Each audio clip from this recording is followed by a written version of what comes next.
जय जगन्नाथ सांग मैंने आज है सोमवार मु सकाल सकाल गाधे पाधे बाहरी पड़ी आम शिव मंदिर को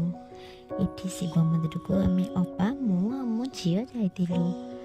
शिव मंदिर जाए पूजा कर दीप लगेलु आउ बेड़ा परिक्रमा कलु पार्वती माँ पाखे मुंडिया मारे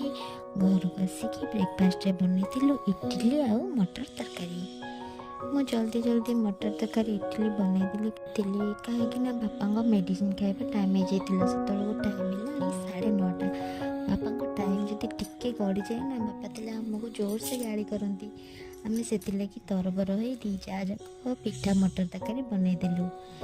ये मटर तरकारी पिठा बनी जाता बापा खाଇବା दे मुझे खाई बस पड़ी वीडियोटी भल लगुले लाइक शेयर सब्सक्राइब निश्चित करेंगे मो वीडियो नुआ अच्छे प्लीज सपोर्ट करंतु धन्यवाद जय जगन्नाथ।